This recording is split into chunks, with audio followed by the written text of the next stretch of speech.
What's up, fight fans? And we're back at it with another edition here at Round One Sports Talk. Can you let me know out there real quick if you could hear me loud and clear? Let's cut this music. So, how you fans doing out there? We have a lot to talk about, and we're gonna be breaking down the fight between the Japanese superstar Naoya Inoue versus Luis Pantera Nares. So, I'm gonna take a better look at both fighters today. What's up? All right. Good morning, brother. Loud and clear. Thank you. Um, Shouts out to you. All right. You always and tuning in there. So let's get this episode started. And where do we start every fight at? Round one. All right.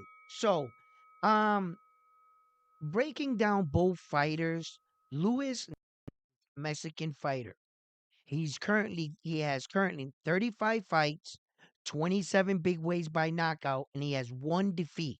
Okay, where he was knocked out. Okay, he's 29 years of age. He's 5'5".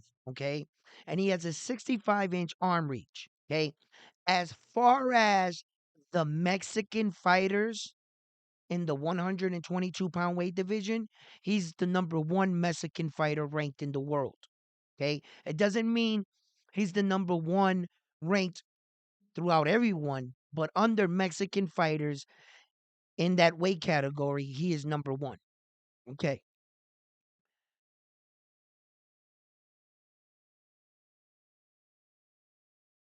You're always on the stream, brother, but don't comment office. Well, thank you for joining us. And I enjoy that you're always on the stream. I appreciate that.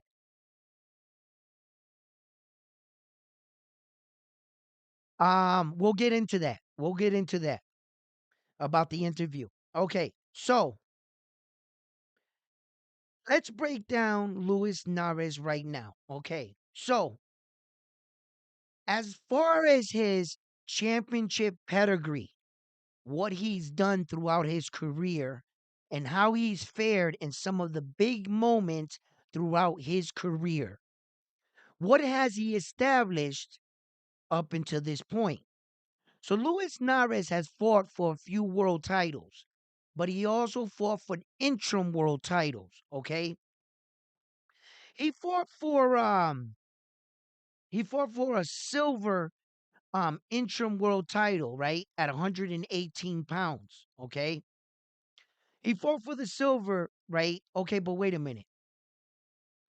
His first, it wasn't an official. It was a WBC Intercontinental American title. That's not really considered a world championship, but that's an interim title you want your fighter to obtain so that you see what kind of trajectory your fighter's on. If he can win that belt, well, okay, now we're talking. Maybe potentially he can go up and move and fight the WBC Super World Champion at 180 pounds. At that point, that's probably what they were thinking that Luis Nares can do. And then in that fight, he fought against Martin, right? Okay, Martinez, right? Um, he fights him, right? He wins that, and then what he does is he moves up in quality of the WBC, meaning the next time he fought for another interim world title, he fought for the WBC silver. So he went from the intercontinental to the silver, is what he did. Okay. So he upgraded to the silver, and that was at 118 pounds, the bantamweight division. Okay. Where he took on Raymond.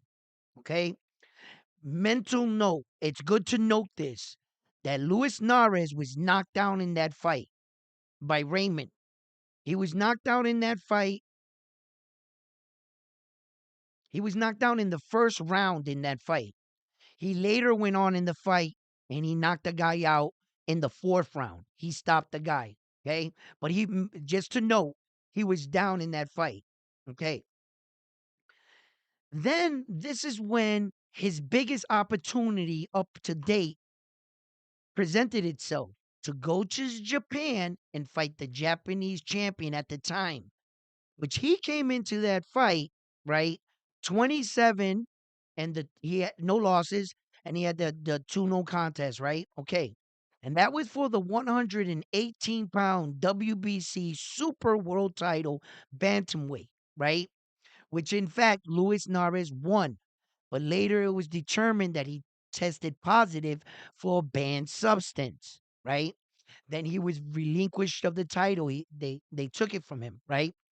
He went on to fight a fight in between, which I don't know if you guys know this, right? Arthur Valenzuela. And in that fight, Luis Nares was knocked down in the fourth round again. He later went on to win the fight by TKO stoppage in the sixth round. So he stops him. Then in his next fight, the Japanese superstar over there, right? I'm gonna try to say his name the best way I can. Sinisuki. He rematched him for the second time, which Luis Nares entered that fight 5 pounds overweight. Okay. Now we discussed what happened, what I believe happened. The banned substance that he tested positive for was a weight cutter. It was, to cut weight. When he no longer could use that substance, he came in 5 pounds heavier. Which, in fact, in that fight, he stopped the Japanese superstar in the second round. Okay, but since he missed weight, he wasn't qualified to win the belt. So he didn't win the belt because he didn't make weight. Okay. All right. So that being said, he knocks him out in the second round. And then he goes on to win the WBC silver once again. Right. He's making his way back at 118 pounds. Right. He fought Jason Connie. Right. In which he knocked him out in third round TKO. Right. Yeah. Then he went on and fought a couple more fights. Interesting enough, at 122, 118. And then he stepped up to fight Juan Carlos Payano, where he knocked out Juan Carlos Payano in the ninth round to win the WBC silver once again. Right? He steps up again and he fights Aaron, right? Now, look at this. Aaron came into that fight 25-0. He was undefeated coming into that fight. Okay? And he fought him for the WBC Super Bantamweight, and it was vacant. He took him to a 12-round decision where Luis Nares was awarded the decision. Okay? All right. Then he goes on and he fights Brandon Figueroa, right? Brandon Figueroa came into that fight 21-0 in the no contest, right? Where that he stopped Luis Nares in the seventh round by a seventh round KO stoppage. So Luis Nares was stopped in that fight. In his last 5 fights, Luis Nares is 4-1. Okay? All right. Um, Interesting enough, his last 5 fights, he fought 4 of them at 122 and up, meaning one of them was at 128. The only fight which was his last fight, in fact, I believe it was 118. He came in at 119. So he can't make 118 anymore, really. He made all the weight at 122 comfortably. So it seems like at 122, he has no problem making that weight. So I don't see him missing weight now. Where his problems came at missing weight was at the 118-pound division. Where that coming into this fight against this Japanese superstar, I don't believe there's going to be a weight issue. Okay. Now, how did we get here? And why are we here? The reason why we're talking about this and how we get here is because of this guy right here, Japanese superstar, Naoya Inoue. Okay? Now he comes to us with an impressive record, right? 26 fights. I believe that's his knockout records. I should already know this, right? Okay. He's 26 fights, 23 knockouts. Like I don't know this, right? Okay. He's 30 years of age, which he's 1 year younger, older than Luis Nares. Naves is 1 year younger. Okay. And he's 5'5". He has a 67-inch arm reach, the Japanese superstar. Now, getting to this point in his career wasn't easy for the Japanese superstar. It wasn't like he woke up at 19 years old and decided, I'm going to be one of the world's best fighters in the world. This was a road that he traveled, and with each fight, the stakes even got higher. Being a young man, the young man started his career off with I believe it was a 8-round scheduled fight. And that's pretty impressive. Most guys start off a 4-round or 6 round. He started off with an 8. And in only his sixth professional fight, he finally obtained a real world title. Coming into his eighth professional fight, he had moved already up 2 weight divisions. By his eighth professional fight, he went on to defend that belt 7 times in that division before venturing out and eventually fighting at the 118-pound weight division, where he came in contact with Jamie McDonald. And I want to break this down and let you guys know that since the time that he fought Jamie McDonald, I don't hear a lot of people talking about this stat. Let's let's break this down. Okay, he's had a total of 9 fights. I don't need this pad. He had a total of 9 fights since the time he fought Jamie McDonald. And then in those 9 fights, he fought his last.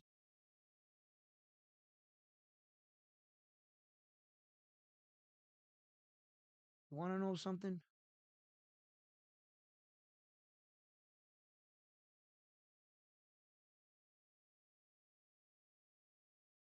I'll tell you right now.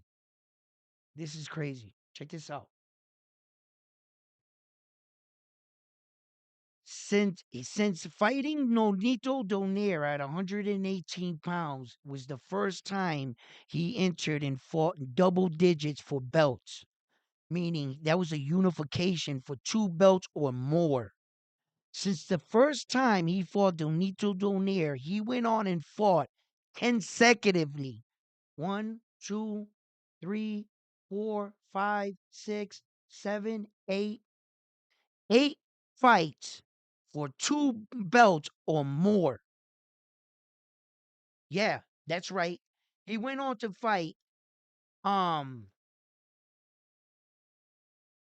Let me see here. Hold on. What was it? I'll tell you right now. Give me 1 second. All right. His last 8 fights, he fought for 2 belts or more, right? So let's count this. He fought against Nonito Donaire the first time and won 2 belts. He fought against Jamie McDonald the next time and for 2 belts. He fought Desmond Michael Desmond Marinas. He fought him for 2 belts. He fought Adrian no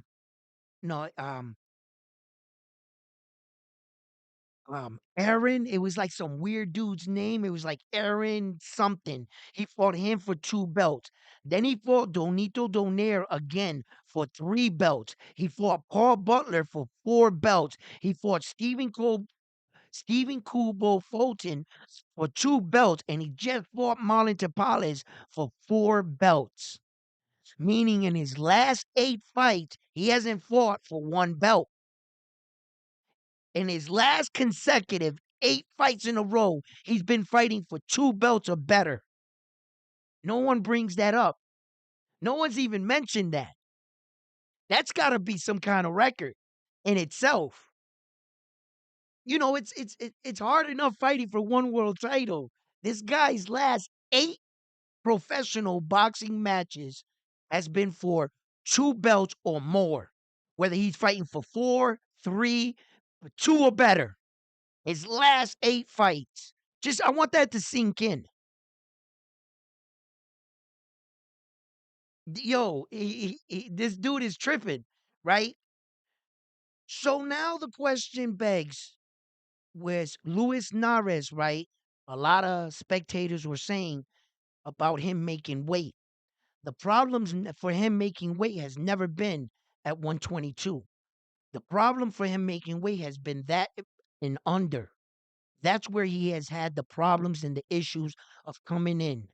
So I believe he will come in and on time, in weight, in shape, in boxing shape for this fight against the Japanese superstar.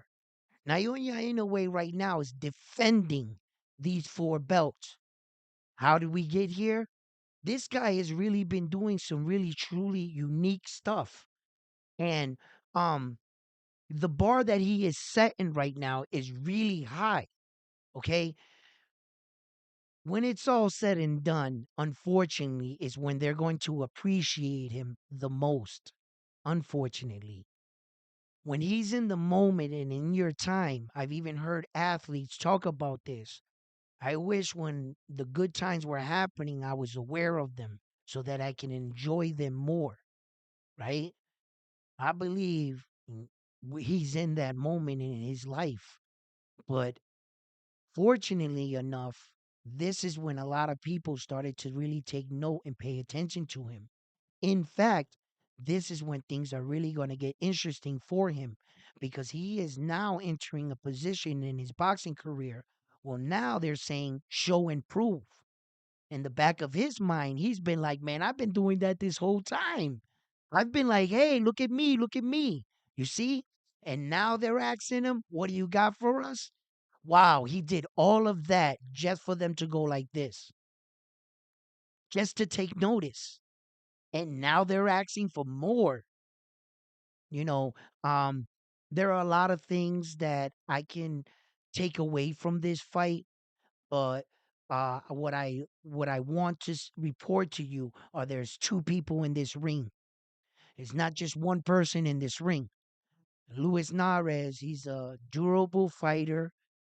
I wouldn't say or consider him to be the most crafty of fighters, but he's game. He's a game opponent. I do not believe Luis Nares is coming into this fight to lay down. I don't see that out of the man. I see him going out there and fighting.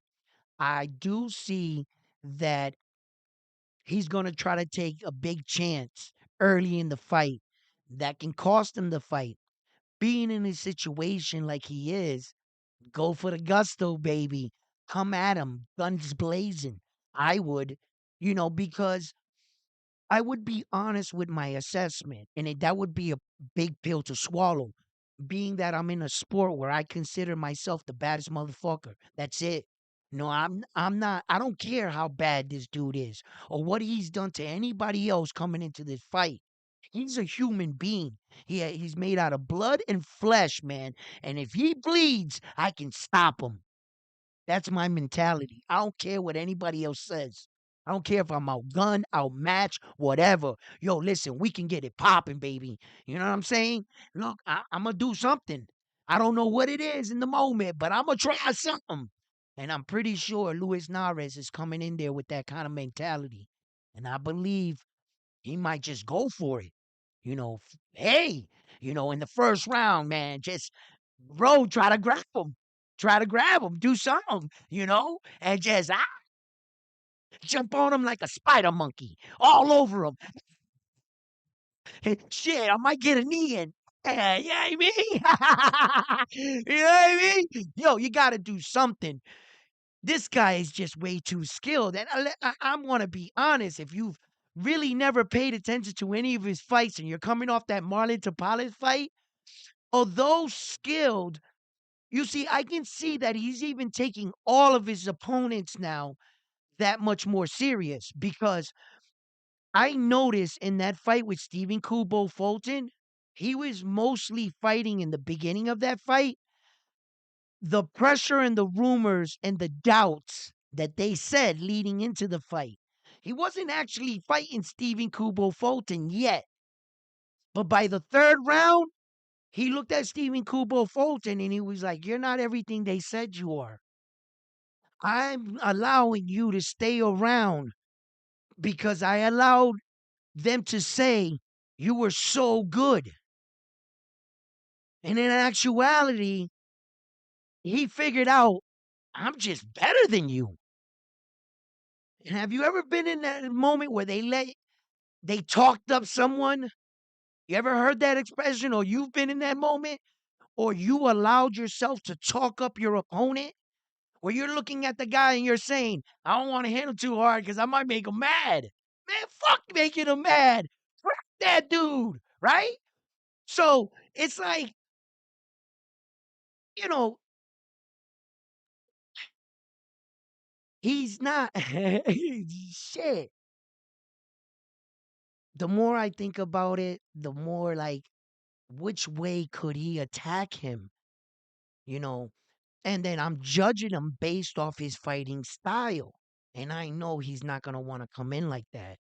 You fight every guy different, okay? Luis Nares' style brought him here. So obviously it's effective, but it's effective against those kind of guys. Now, the other Japanese superstar that he went up against, I got to admit, fundamentally sound, he was there. He was one of those guys. He snapped the jab like you wanted him to. He fought and danced the dance the way it's laid out. The other Japanese superstar, is Shinikuki. See, I didn't want to say his name because I never want to mess up nobody's name. See, I be trying to do things knowing I can't say the man's name, and then I'm gonna sound ridiculous. I'm not. I look the other Japanese superstar, right? So he goes and he fights him. That guy's style was fundamentally sound. Yo, Luis Naras kept coming over that jab, bro. Every time that dude snapped that jab, he was coming right over the jab, and he was catching him. Boom! And it looked like he was hitting him hard because the Japanese dude was stagger, bro. He was taking the punches well until he couldn't no more. And then he just couldn't take him no more. And Luis Naras was just coming over. In the second fight, that's when Luis Naras had already fought him. And he was in the position where he felt like he was fighting the guy's name. And he was like, but by the second fight, Luis Naras was like, bro, I get out of here, bro. Yo, rocked him. So he's not going to be under the bright lights. He's not going to be pressured by that. He's not going to be, the moment's not going to be too big for him, which is good. And when you got a man that has nothing to lose and everything to gain, that's exactly what it is. He knows he's the underdog in this fight. And, it's no secret. Luis Nares just might jump on this dude, you know? Thank you, man. Rico, Bud King, what's up?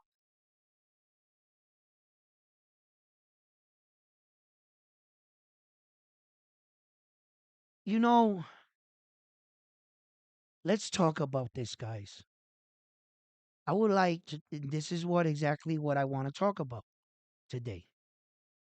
How hard is it to try to unify all four belts?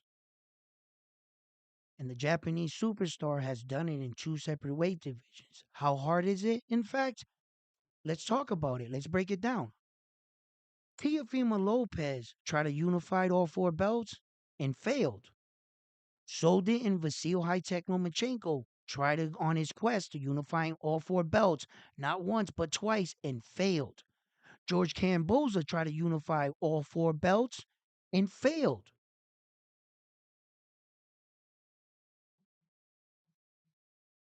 Tyson Fury couldn't unify all four belts. Anthony Joshua couldn't unify all four belts.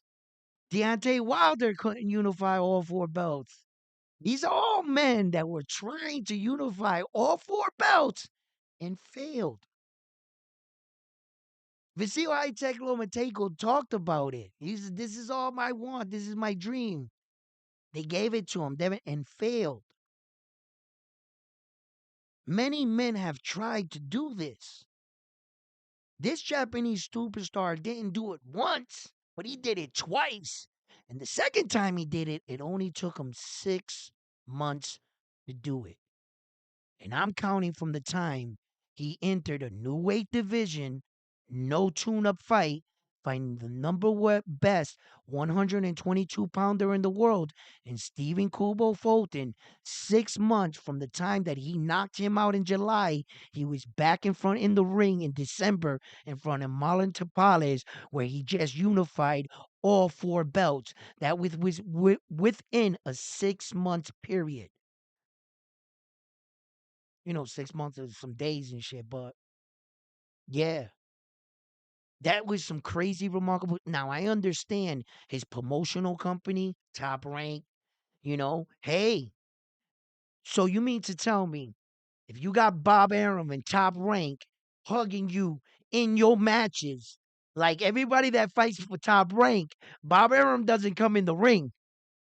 You got to be special to get Bob Arum in your fight and in the ring with you, especially in Japan. So Bob Arum is leaving America, the owner of everything, and he's next to you. So you're not gonna use him. You're not gonna utilize what you got. You motherfucking right, I would. And he got him that Tapales fight, and they did what they needed to do, and they paid the money to get him in position because they know what they got.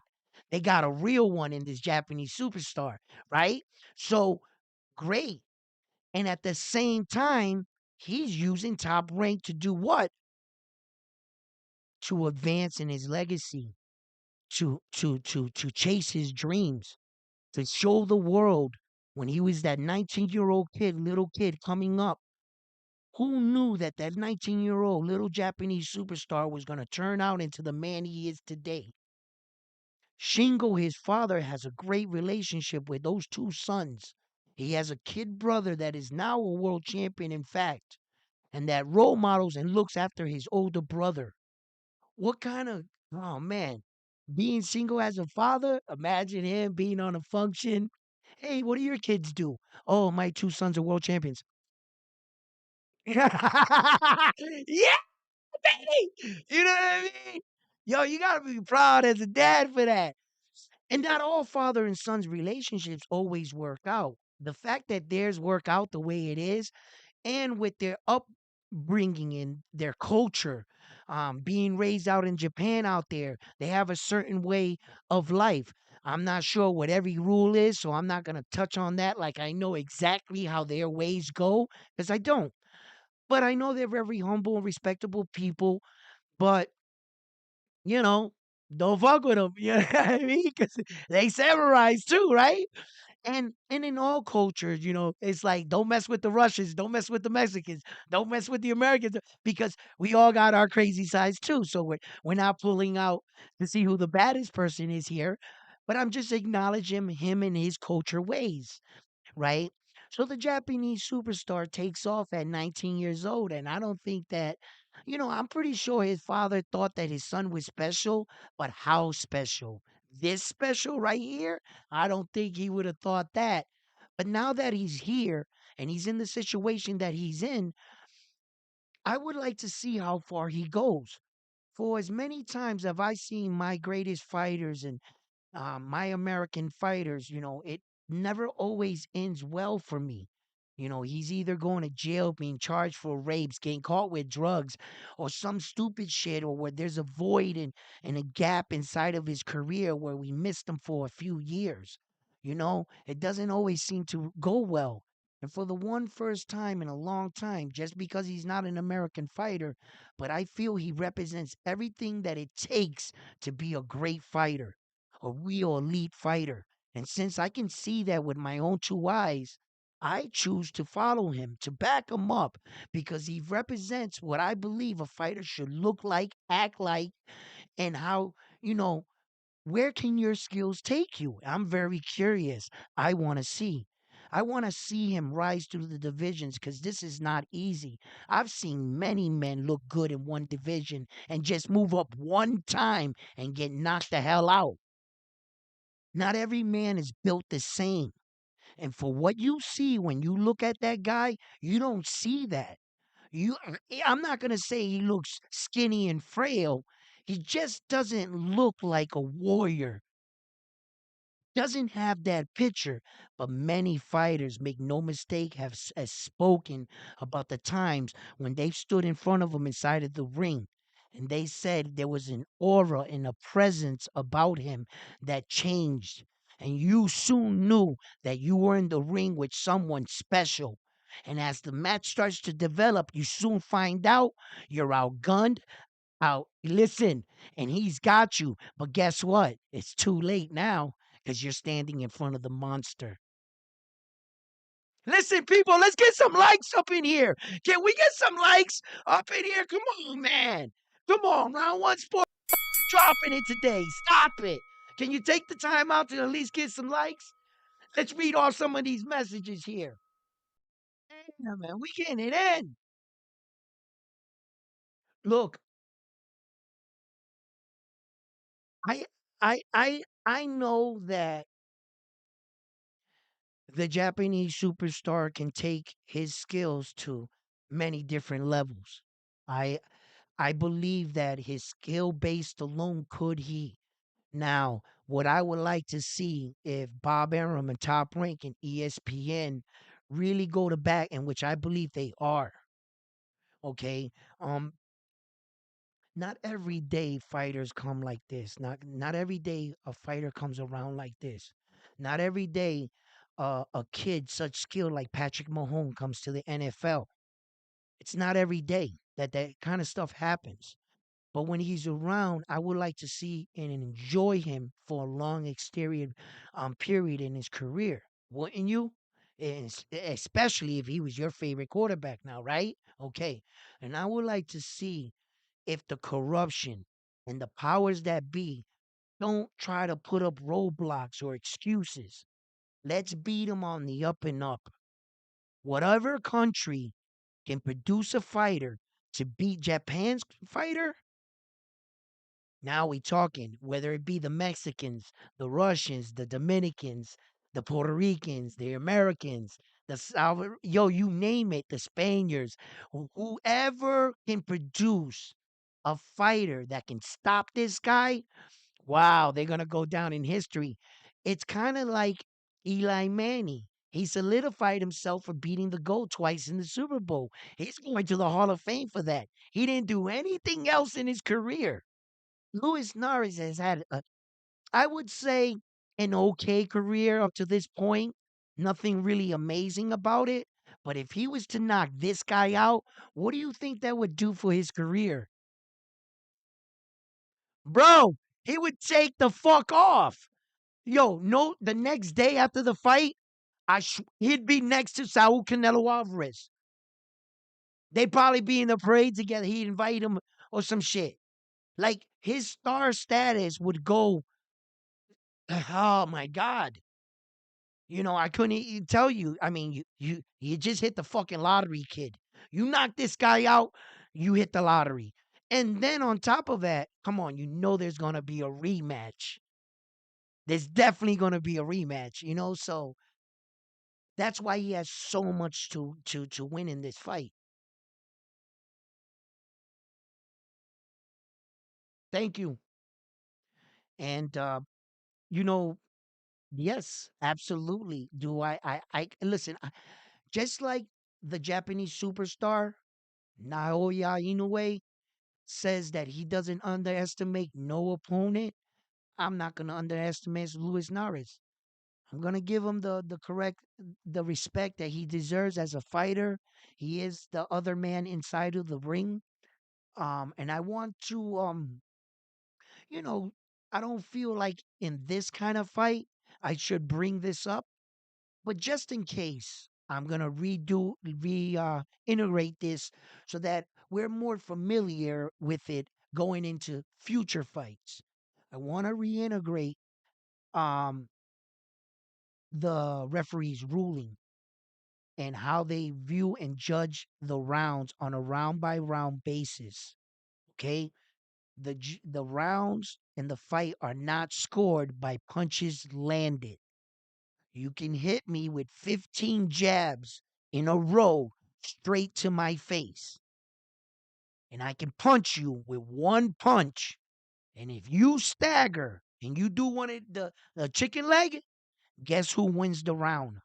Me with my one punch, because my punch was more effective than your 15 jabs.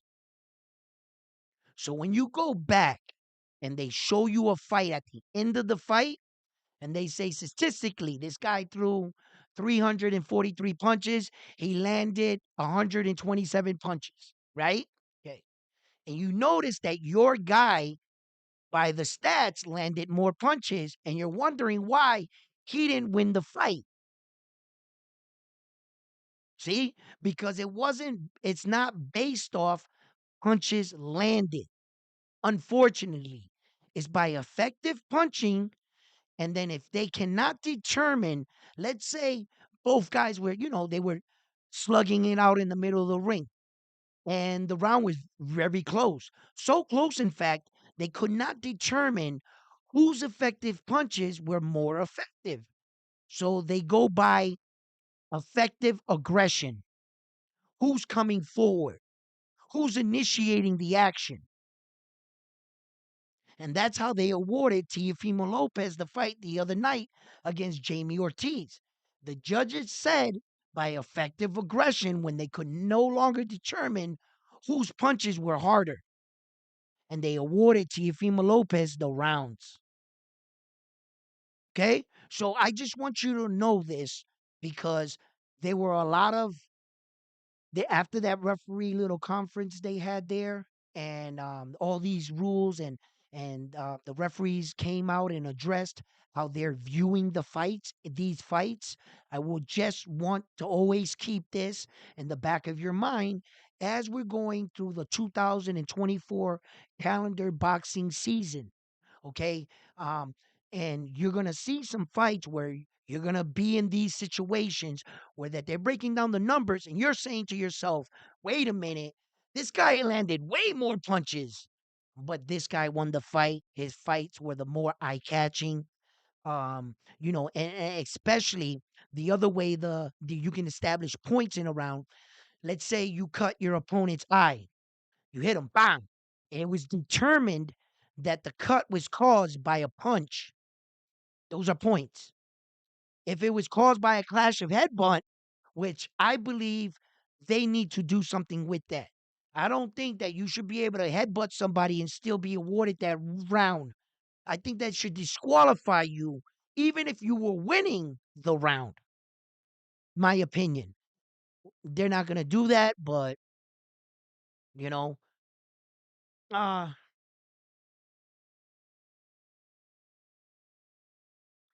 what's up, Lee? Yeah, look, sometimes some boxers and some boxer situation, they're constantly trying to motivate their fighter. And you always got guys around saying around you, you're the best. Ain't nobody can beat you. They're fucking crazy, right? And fighters like Donaire and Des Marinas and they found out the hard way. It was too late. They were in the ring in front of him and they were like, man, this was a bad idea, right? But they can all take away something from that, for something away from the fight. And although a mistake, they do realize that there's levels to this. Stephen Kubo Fulton was told, no, listen, I mean, come on, can you blame him? But you got to recognize when you got a bunch of yes men in your corner. And you got to like be honest with yourself too and know that you're drinking a little bit too much of your own Kool-Aid.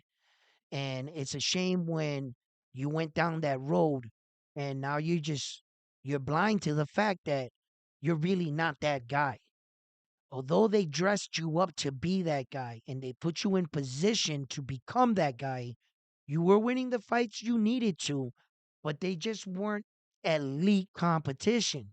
For you to be beating off the side of your chest, deciding that you should be placed higher on the pound for pound list.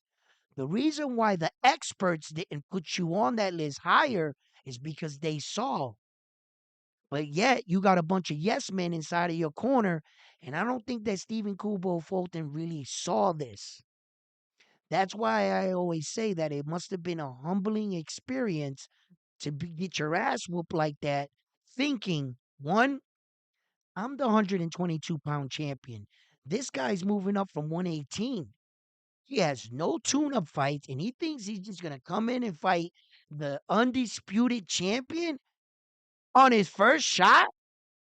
Does he think that the guys that I've been up here battling with, getting these belts, are easy? In fact, every guy I fought with, he's never fought anybody the size of the men I fought with. I have to be faster, stronger. Yeah, he might have some power, but he's at 118. How hard could this guy possibly hit? Come on, man. I'm gonna go out to Japan. I'm gonna rock this dude. What happened? What happened? The only person that I can honestly say out of Stephen Kubo Fulton's corner that didn't want that fight was his coach. All the way. He was resisting the stomping his feet, going all the way out to Japan. You know why? You know why he was so butthurt? Because he's no longer a coach of a world champion. As he walks around his city, you got to mind you, his fighter is a two has two belts, undisputed, undefeated. When he drives out in his car, everybody knows who he is. That's Stephen Kubo Fulton's coach, the undisputed 122-pound champion of the world.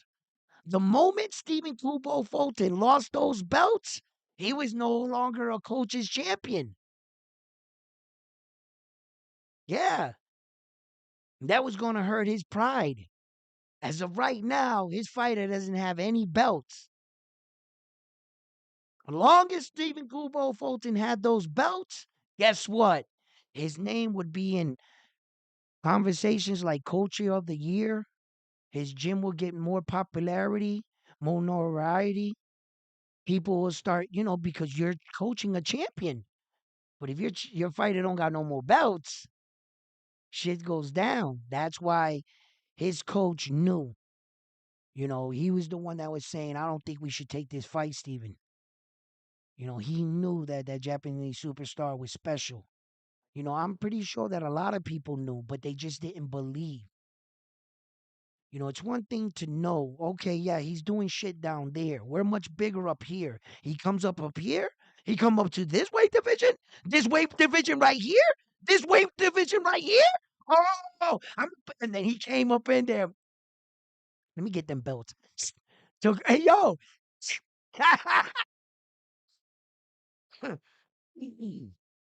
Yo, man. He just,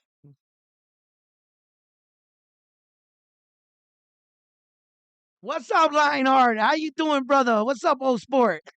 My man. How you doing? How you doing, Lionheart, in the building? Yeah. Round One Sports Talk. Thank you for joining in. Yeah, you know what I mean? Listen, yeah, man. And I bring all this to you guys, everything. I broke down Luis Nariz's career. He hasn't been in a lot of title fights. The only big major title fight was against a Japanese dude, which brings that into this fight. It's going to be a Japanese setting. The under the Japanese lights, their crowd, as you can see, that did not bother him, and you have to bring that into this fight right here. So that's not going to be an issue. It's not like, even though the Japanese superstar is fighting at home, and it's always good to fight at home, and sometimes it's not. because the pressure of losing in front of your friends and family, that's a lot of pressure. A lot of people think like a basketball game, a football game might be different, but a boxing match, fighting at home, that could be nerve wracking. But that's the only place this guy fights. So once again, that's not going to be a factor. You see? So because I bring, both sides of the possibilities, but you got to cancel that shit out because both these men have already been in that exact situation. So that's not going to play a factor. The only thing in this fight is that Luis Narvaez is going to have to fight this guy. He really is. And, I've sat here and I thought of ways and avenues, but I can't turn Luis Narvaez into a Superman. I can't turn him into Sugar Ray Leonard in my head because that's not who he is. I have to judge him only by what he has and his fighting style. I always keep that in mind. And right when I start off in my head in round one, bing, Luis Narvaez never makes it back to his corner in my head. He never makes it back. Yo, it's like an empty chair there. It's like, yo, where is he at? Yo, pick him up. He's in the middle of the ring. Goddamn, pick up Luis. Yo, because it's like, it's one of those situations that I believe it would be for him. Yo, this man is on fire right now, too. When it comes to being active as a champion, he's one of the most active champions in all of boxing right now. He's continuing. It's like once we got out of that corona epidemic thing, he's been on a roll. Bang, bang, bang, bang, bang, bang. Yo, who who fight for 2 belts and in the next fight for 4 belts within 6 months? Go. Who does that? Yo, all these guys are talking about I'm going to Disney World. He's talking about he's talking about I'm going back to the gym. Ain't no Disney World.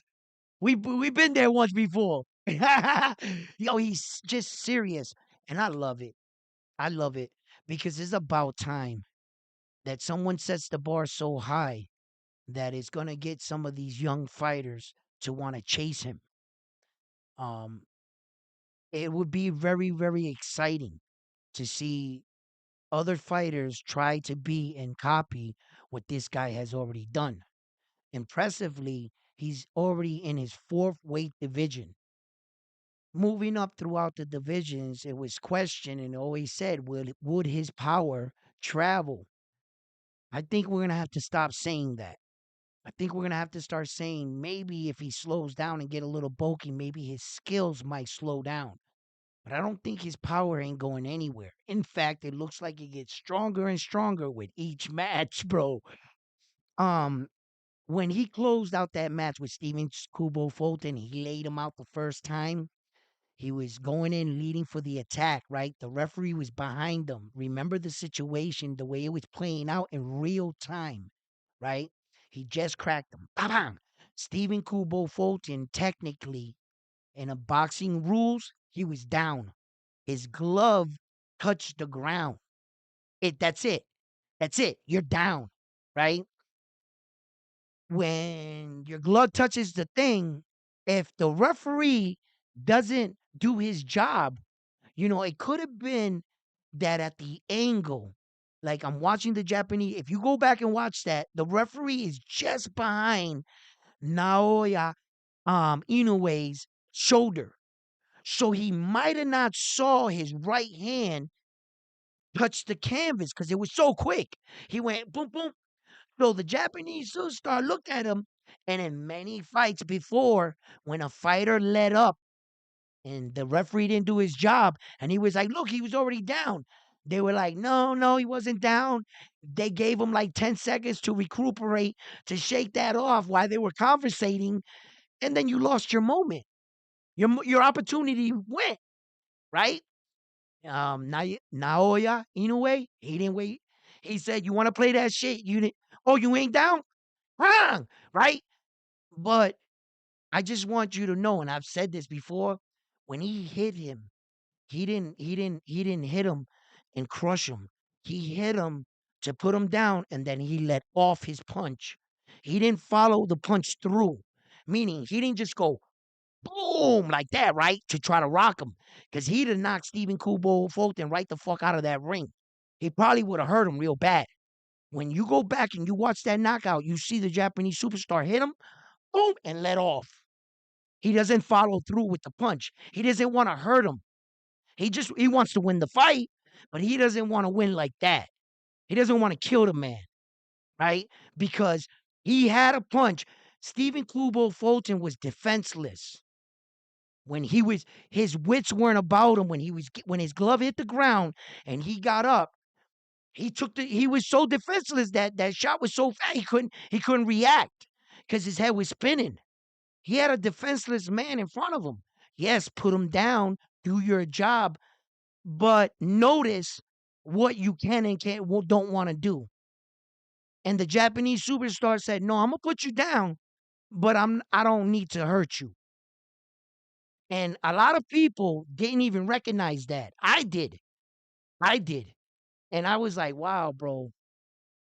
If he wanted to, he could have just laid him. He could have smashed his face in, cracked his cheekbone, broke his jaw. He had a good flush punch lined up and set up right there. And he said, okay, I'll take you down. You're already stunned. You're already a wounded duck. It's not gonna take much to put you down. I'm gonna put you down. If you choose to get up, I'll put you down again. Just know, just know, even if he wants to admit it or not, I dare you guys, watch the tape. Just know, if that Japanese dude really wanted to, all he had to do was follow through with his punch. Just go like this and follow through. Bro, he would have took his head off. But he went, oh, okay. You see? So, like,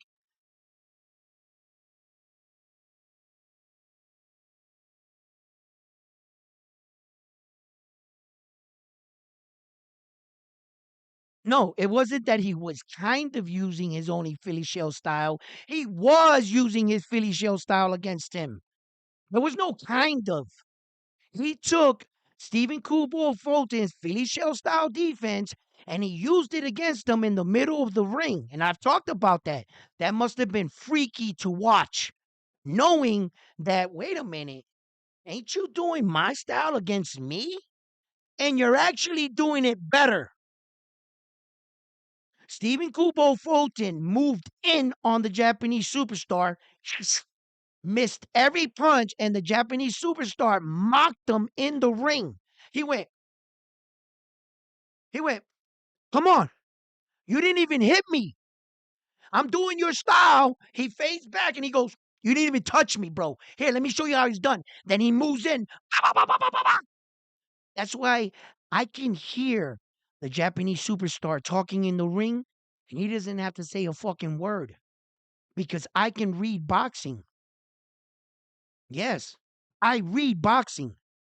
He took the Philly, yo, bro, go watch the fight and you'll notice exactly what I'm talking about. You're going to be like, oh shit. No, that's exactly what happened.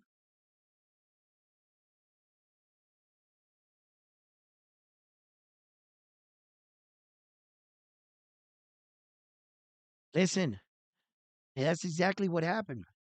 And he had him figured out. Stephen Kubo Fulton, he couldn't use the Philly shell. He couldn't use his jab, his footwork. He couldn't cut the monster off. There was nothing. And after a while, Stephen Kubo Fulton started to notice that. And he started to second guess himself. He didn't even want to go in there and take chances to mix it up with him. At least fighters like Jason Maloney took chances. Jason Maloney was boxing him. Donito Donaire was boxing him. Fighters like that, they stood there and they were boxing and exchanging. Stephen Kubo Fulton was not engaging as much. And I think he got to a certain point in the fight where he thought he was just going to ride out the rest of the fight. The Japanese superstar recognized that. And he said he doesn't want to come in and take chances. He's going to be stationary.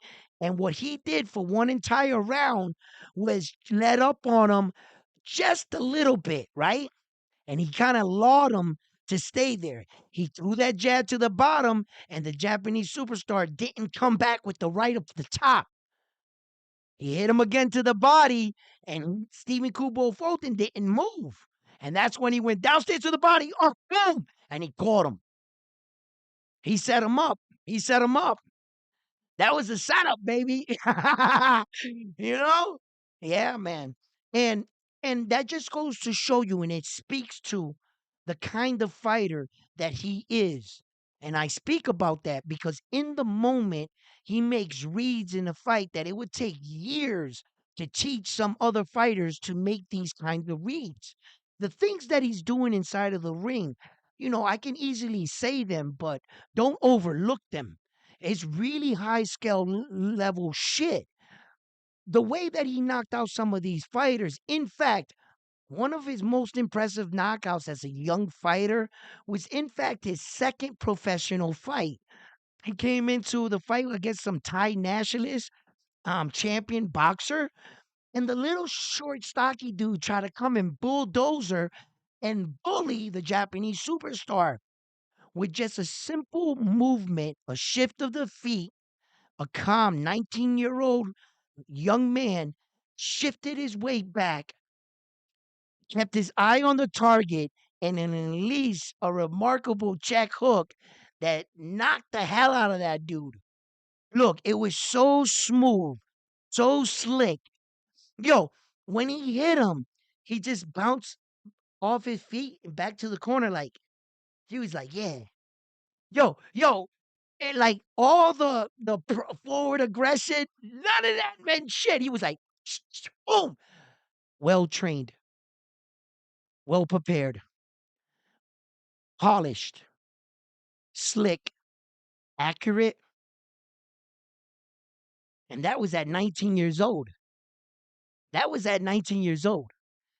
You know, um, when you watch your young fighters come up, there are a lot of fighters throughout boxing right now. Jaime Munguia, Boo Schuster, Keyshawn Davis, Frank the Ghost Martin. The list goes on. And when you see the potential in some of these fighters, you would say, yeah, they're going to be a great champion one day, or hopefully but I don't think that no one, absolutely no one, was going to think and tell me, convince me that a 5'5", 108-pound man was going to be the next two division, all four belt holder today in today's time. There was no way on God's green earth you would tell me on the day that he started his career at 108 fucking pounds, 19-year-old kid, that was the greatest fighter in the world. Hell no. Hell no. I would have laughed in your face. I'd be like, what? The vision of my best fighter, though, in my head, he's like cut up, he's got slick back hair, brown eyes, right? Wait a minute, that's me. Right? No, no, no, no, no. Let's get serious, right? So, like, no, I'm just saying, I wouldn't have thought that it would have looked like him, you know? I always knew that Floyd Mayweather was good. I didn't think he was going to end his career the way he did. Being the fact that I knew that Sugar Ray Leonard lost. And if I could see Sugar Ray Leonard lose, I was like, he ain't gonna do, you know what I mean? He ain't gonna, come on, man. That's fucking Sugar Ray Leonard right there, right? But he did. So what I'm trying to say is that we never know who the next great fighter is gonna be. It might not be the guy you ever think. And lo and behold, we're here. And this guy is giving us a lot to watch. And he's brought me literally back to the sport of boxing. Had it not been for fighters like him, Tank Davis, Terrence Crawford, young Devin Haney, you know, um, there's a lot of good talent right now. And seeing that in the last like 10, 15 years, boxing took a dip, and I caught a lost my interest for it. But like I said, there's a lot of great potential. and we stand to see some amazing and exciting fights. Look, I can't wait for this fight for so many different reasons. And it's also going to answer a few questions for us of where the future holds for the Japanese superstar. Seeing that he has a big target on his back, and a lot of people seem to want to fight him, just not the right people. Anybody else except Ryan Garcia, all right? All right? All right? Oh my God, that fucking guy. Right? He needs to like handle his own business, you know? Um, and I'm curious. And I'm curious. Some people thought that the MJ at Medalia would be the one that he would fight in Saudi Arabia, right?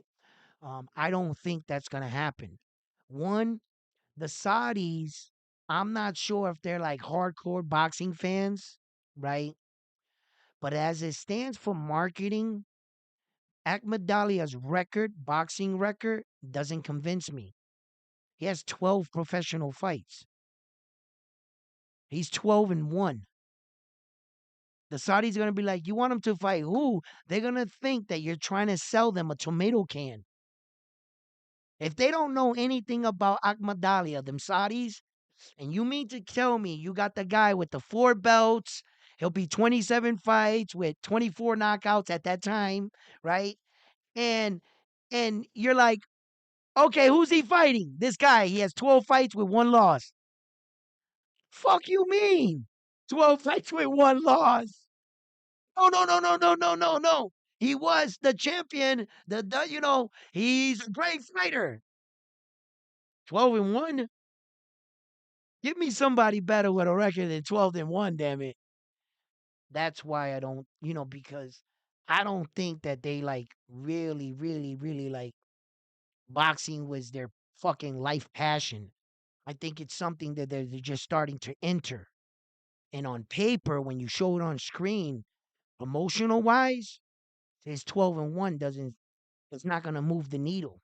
His name might move the needle. Yeah, his name might move the needle, but it's not gonna move the needle for new fans, unsuspecting fans, things like that. It's really not. And when you can take the headline of him entering his fifth weight division, that by itself will sell the fight. Him entering the 126. That headline by itself would sell that fight. Whoever his opponent was. You see? 'Cause he's creating history at that point. Now, on top of that, you would double down with that with a belt. He would be fighting somebody for a belt. So you got the fifth weight division on a belt, and he's no tune-up fights. He's straight fighting the champion again. That's historical shit. Those storylines are way better than fighting Akmadalia out there to defend your 4 belts that you just did with Luis Nares, and Akmadalia doesn't bring anything to the table. By him going to 126, he doesn't bring anything to the table because he doesn't have any belts. He would be relinquishing all of his belts. He would no longer be the champion going into the fight. The other guy would be the champion. Exciting. Exciting. Come on, people. Let's get these likes up. Let's get these likes going, people. Come on. You know? And that's the way it would be. So I just believe that if he's not if, how many of you people right now, anybody, text me right now, would pass up $69 million? Go.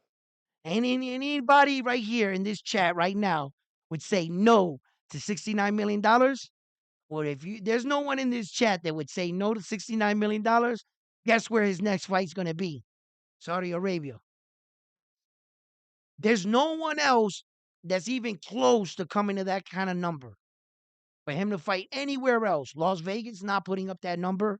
No one else is putting anything up close. So you better believe. I mean, that's got to be a no-brainer, right?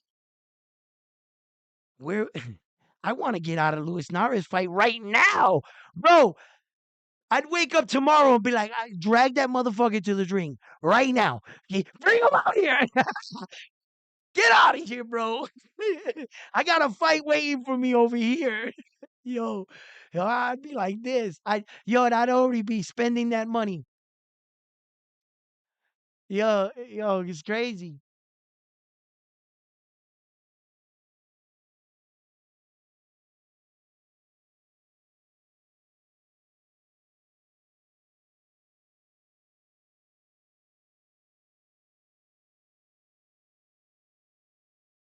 You know,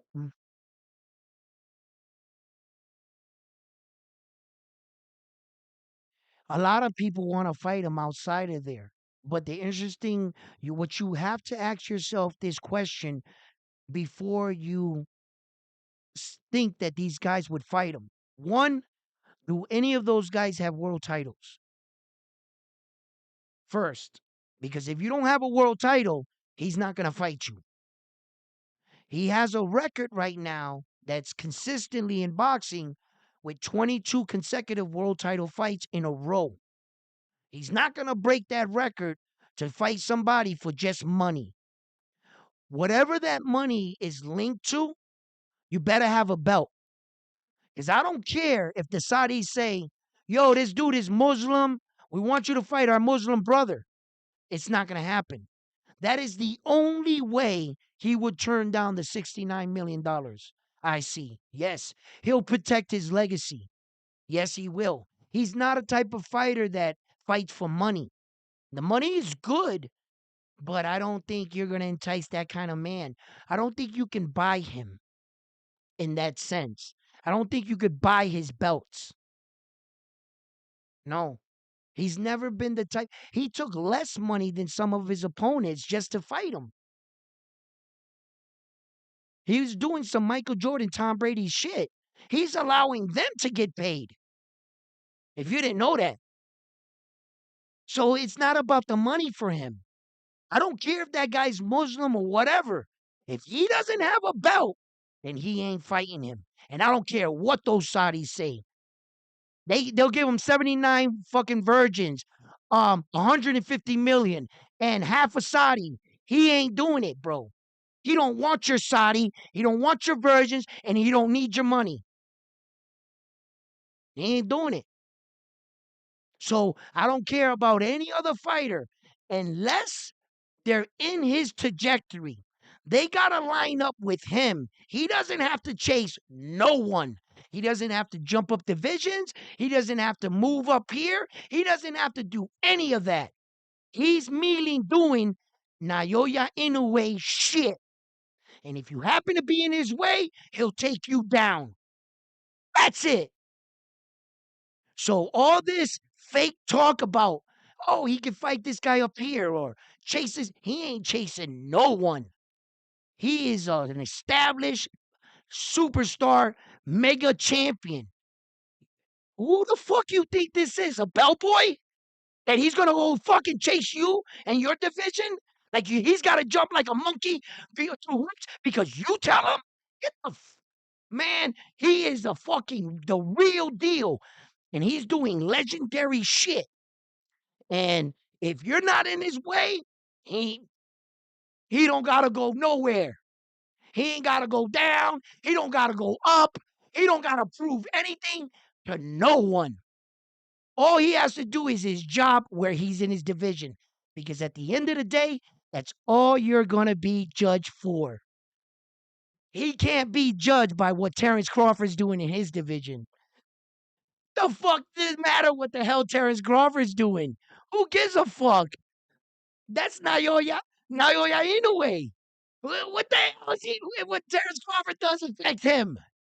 He doesn't have to never taste Terrence Crawford. He doesn't have to go to his division. Nothing. All he has to do is remain being dominant. Be yourself. Be yourself. That's it. And I don't care who they say is tough. If you don't got what he needs, then you're out of the picture. Make yourself irrelevant. Get yourself a belt Put yourself in his line of fire. See if he doesn't fight you. Other than that, everything else is fantasy island talk. It's if my aunt had a dick, she'd be my uncle. If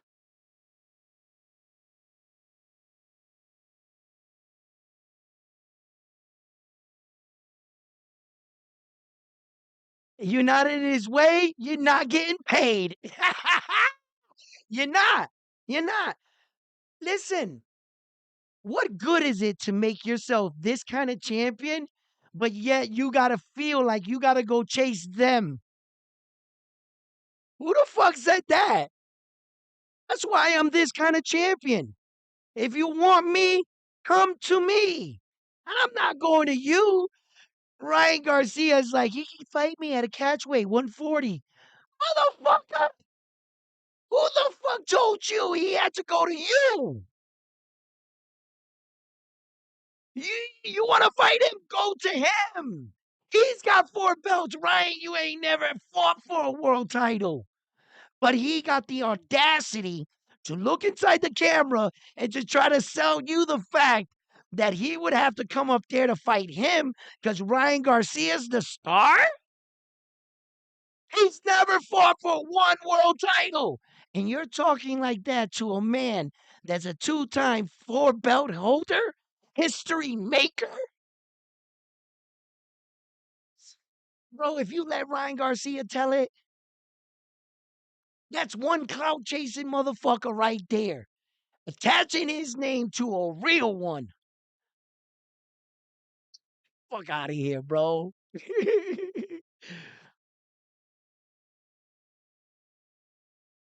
he could. He could clean house at the 122, the top 5. He could. He could very well do that. Okay? But for what? For what? Who who does that benefit? Doesn't benefit him. It only benefits the challenger. The challenger is coming into that fight with an opportunity to play spoiler and take everything away from him. You want him to stay at the 122 and fight the top 5 guys for what? He's 30 years old. In order for him to fight the top 5 guys, that would take 3 years to complete, or 2.5 years to complete. So add 2.5 more years onto his age. Now you're talking about him entering 126 at 33. Why would he do that? Why would he fight the top 5 guys at 122 and give away that many years of his career to finally move up? When he can just move up to 126 and create history. All he needs is one fight. Because you guys want to be technical? You guys are talking like, oh, he needs to acclimate himself to the 122-pound division. Well, if I'm not mistaken, isn't it this his 3rd fight at 122? Didn't he fight Stephen Kubo, Fulton, Marlon Tapales, and now Luis Nery? He already fought there 3 times. After this fight, that'll be his 3rd fight. What more do you want him to do at 122? Management wise, his handlers, promoter, it doesn't make sense to stay at 122 at all. He already beat the top guys. Who were the top guys? The guys that had the belts. There's nobody more top than that. The only people that are claiming to be the top are by their mouths and by opinions, by what. No, I think this guy is better than this guy. Well, if he was so good, why didn't he have the belt? Why didn't he have the belt at the time the Japanese superstar was making his way through the division? If your guy was so good, oh, because of this happened, well, guess what? He wasn't there. Right? And now, because of the fact that the train has passed him, you guys are like, whoa, wait. Now, wait, please come back. Give me an opportunity. No. When he was calling all those guys out back then, they didn't want to fight him. Why? Because they didn't think that he was good enough. He didn't merit the opportunity. They said that he was too little. He didn't have a big name. Guys didn't fight him. Now that he made himself this kind of fighter, all of a sudden now they want to fight him. And because he has all the gold, and all you got to do is fight one guy to get everything, they don't want to earn it. They didn't want to go out one by one like he did. Like he got the first four belts. He didn't win one fighter that got three belts. He didn't fight one fighter that had two belts. He won them one by one. The most prestigious way you can win all the belts. The second time he won it, he fought two guys with two belts apiece, right? Still prestigious. You mean to tell me that those two guys had two belts, not one? They're even a greater champion. For God's sake, he has two belts. He's a stronger champion than a one belt champion. So he took out two strong two belt champions and got all four belts. And now what do you want him to do? He's going to defend them. Once he defends those belts, tell me, what sense does it make to hang out at 122? For what? For what? So that he can say bragging rights, he cleaned out the division? He's not a young chicken anymore. That's not where he is in his career. He's not, he was already there 10 years ago when you wanted him to clean out a division like he did. He already did shit like that. He doesn't have time to do that kind of shit anymore. He's on a different trajectory. He wants a, now it's time to really cement your legacy. Shit you do from here on in gotta put you closer and that much more dominant as a Hall of Fame fighter. That's it. They ain't no time to clean out divisions. He's not there in his career. He was there 10 years ago. Fuck cleaning out a division. So you have to recognize where he's at in his career. You also keep it in mind what he's already done. And if you're not familiar with him, they got his highlights on YouTube. I suggest you get familiar with him because it would be worth it. If you enjoy boxing, you love the sweet science, and you want to see some highlights and somebody kick ass, check my man out right here. Trust me when I tell you, you will not be disappointed. Okay? And you're probably going to see some shit you've never seen before. Trust me when I tell you, he's pretty good. So, look, I know that this is a tough one for Luis Nares. And no matter what I feel, no matter how I see the fight, Luis Nares got himself here. He's in the match, he's in the fight, and he's going to come to try to win. And that's the best I can say to, to most fighters. You know, he ain't coming in this fight to lay down. No, he's not. He's saying to himself, this, look at history's repeating itself again. Do you remember the last time they told me to go out to Japan to fight their undefeated fighter? What happened?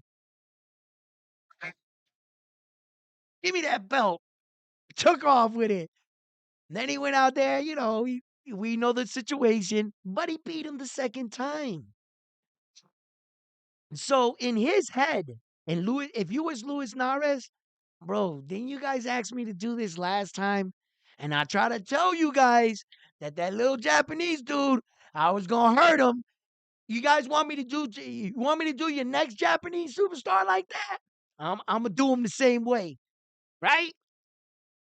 That's just one problem. He's not that other Japanese superstar, bro. He is his own man. He truly is, and you better not judge that victory from Luis Nares and assume that you can attach that to this man. That is not happening. That is not happening. Okay. I don't care why Luis Nares took the fight, what he really believes, what he thinks he might do. I don't think any of that's going to play a factor. Just like many of his opponents before him, they all soon realized that he's him, and everything they said about him was true. It's one thing to hear something about a boxer. It's another thing to buy a ticket and sit there and watch him. But it's another thing in its entirety to be standing in front of him. And when you're finally in front of him, and that's when you're going to finally realize and recognize what kind of fighter he is. When he made that statement and that message about American fighters and Stephen King Kubo Fulton not like being hit in the face, what he means like that is that at some point Stephen Kubo Fulton no longer wanted to take chances in the fight, thereby giving him the impression he didn't want to take damage or get hit in the face. It wasn't probably really that he didn't want to get hit in the face.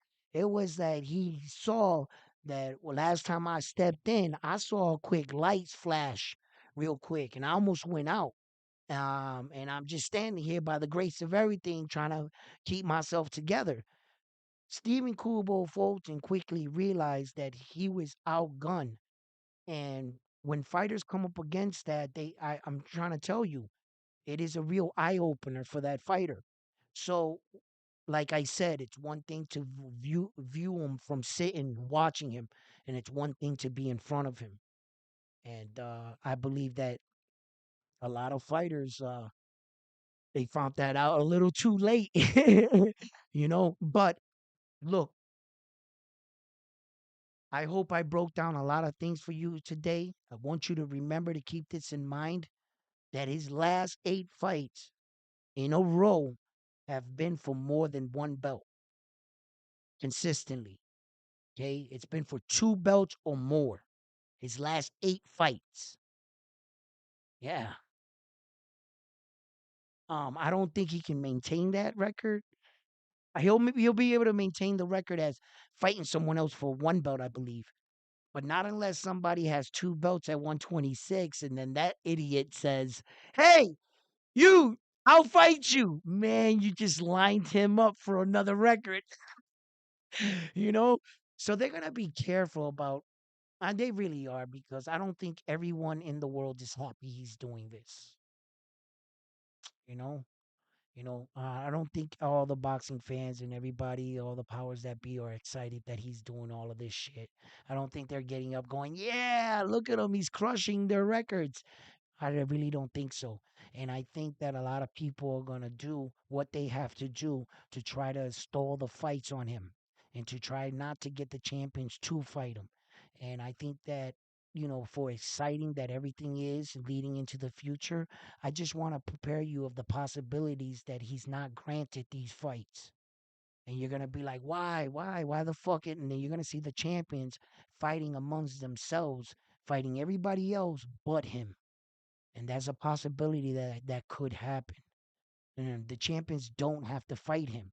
The reason why the champions don't have to fight him is because he hasn't established themselves in their weight division under their ranking system, which basically the champion can say, just because this man is popular, you can't force me to fight him.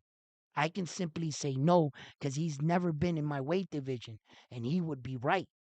The only belt that merits that and allows you leeway is the WBO, which you can challenge the existing champion in the above weight division if you fill out the paperwork to become his mandatory, as long as he filled his mandatory obligations. It is the only belt you can do that with. Okay? So that's why I believe that when he tries to go 126, that would be the way he would want to go. You see, it would be up to the other champions to fight him. Now, once he gets the WBO title, they don't have to fight him. You guys do realize that all sanctioning bodies do not coincide with the other sanctioning body, right? So let's say he's the WBO champion. That doesn't make him the IBF #1 champion contender. And once you're a champion, you can't be ranked because you're already a champion. How the fuck are you going to be the #1 contender for the IBF if you're already the WBO world champion? You see, that would be like what Vasil High-Tech Lomachenko did. He was I believe, the IBF or the WBA champion, and he fought for a vacant WBC world title. You can't do that. A champion can't fight for a vacant belt. You have to allow the number one contender, number two contender under their sanctioning body to fight to get the belt, and then you're supposed to fight him. And then he's supposed to agree to fight you because your belt doesn't push weight onto his belt to make him your mandatory. No, just because you have this belt, it doesn't force this champion to fight you. It doesn't work that way. He has to agree to fight you.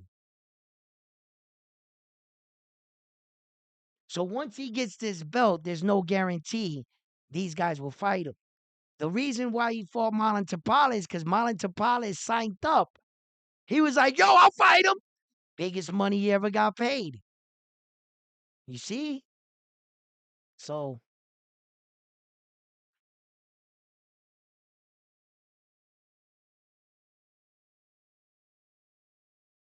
Luis Nares is outclassed in every way. Yeah, I can honestly say that. Yeah.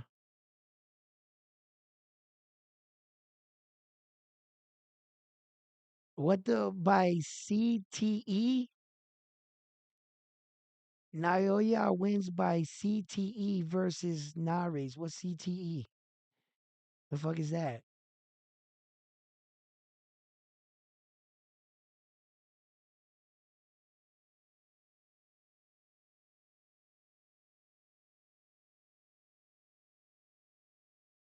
He's He will destroy him on so many different levels. I just want to remind you guys that are just tuning into the show. In previous episodes, we've talked about this. Let's just remember that this is a hit. Let's keep it in mind that Luis Nares is being paid to go out to Japan to take this ass whooping. Okay? Because the Japanese, because they painted him out to be the villain because of the level of disrespect they felt that he did to the previous champion, and by missing weight by 5 pounds and testing positive on a banned substance, disrespecting their country of Japan. They put him a lifetime ban, and they're lifting the ban only for this fight. We all know this. And the only reason why they're lifting the ban is because Japan believes their guy is going to teach him a lesson about respect. Now, when you're going into this fight and you're viewing it and you're saying all these things that all the Japanese do got him outskilled, I know all of that. I'm never questioning that. What I'm questioning is the type of ass whooping he's going to give him. Or is Japan telling him knock him out in the first 2 rounds? That's not really teaching him a lesson, is it?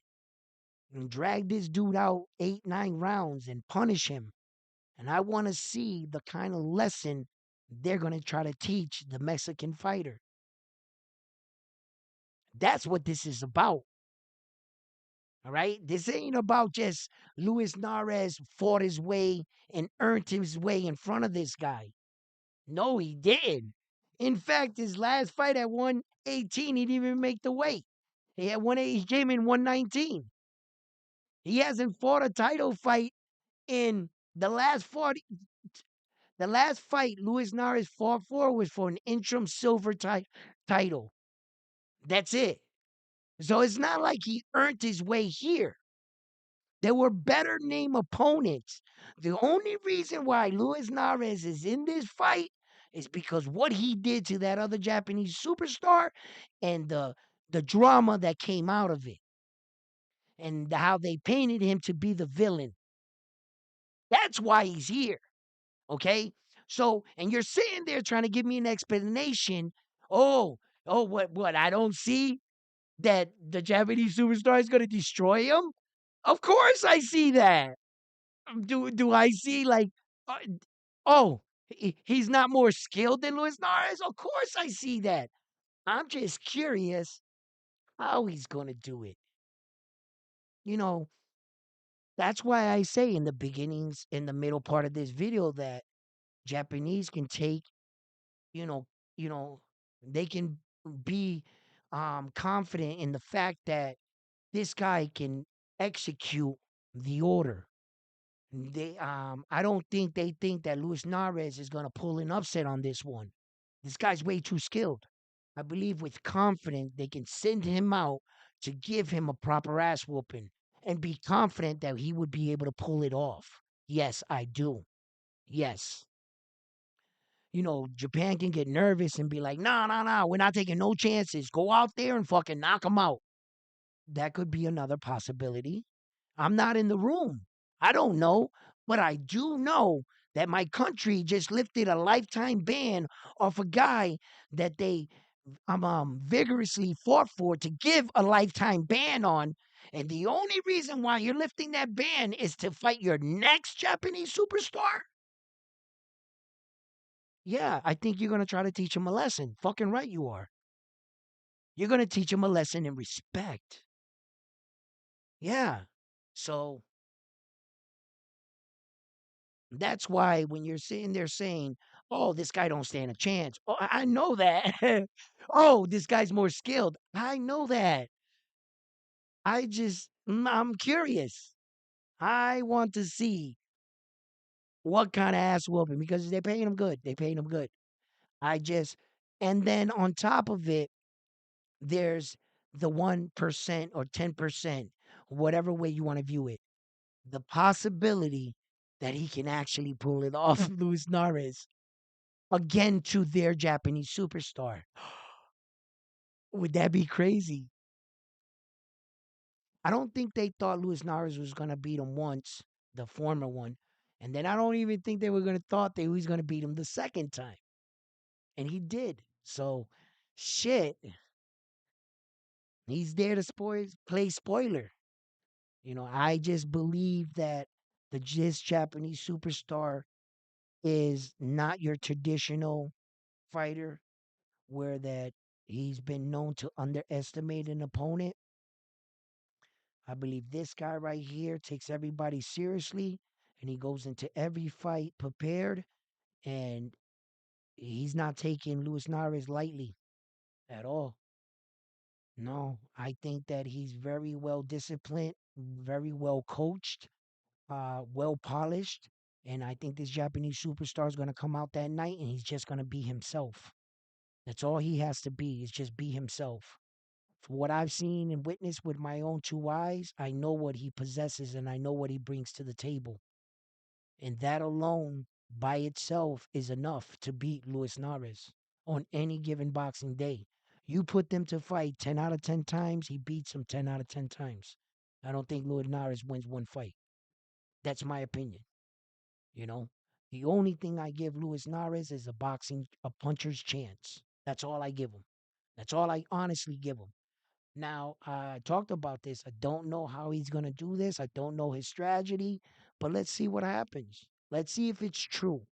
Let's see if the fact that Luis Nares has been fighting at this weight division a lot longer than the Japanese superstar and he has fought bigger men. Let's see if his claim to fame, meaning saying that the Japanese dude hasn't fought the size guys that he fought and that his power is not going to mean anything because he's already been in the ring with the likes of guys these powerful. You see? So let's see where we go from there. But listen, fight fans, it's been a pleasure. I've been here, I don't know how long, but I always love to talk boxing here at Round One Sports Talk. Thank you for joining me with me. Thank you for tuning in. And before you go, please let's get some likes. Can I get some likes?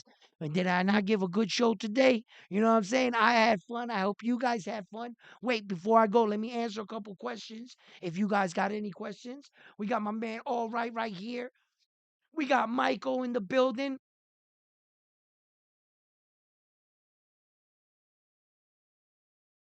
Yes, absolutely. Thank you for Tapales for accepting that fight and pulling up and wanting to dare to be great. Because you also got to understand when you view this as the Japanese superstar creating history, but also as well as Tapales being given the opportunity to write his own history. You see what I'm saying? So that's great.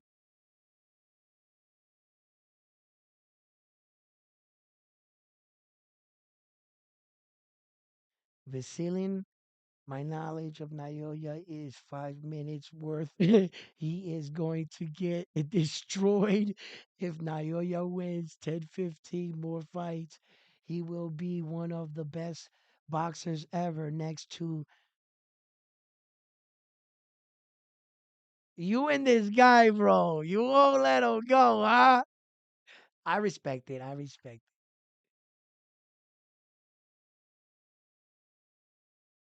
Roberto Duran. Roberto Duran was just, you know what he was? He was a man's man and a tough guy with a hard punch. That's Roberto Duran. He was just such that rough and tough. He had that persona. He was just like a real tough guy. He was a tough man. Yeah, that's Duran, man. Roberto Duran. Anyway, fight fans, I love you guys. Peace.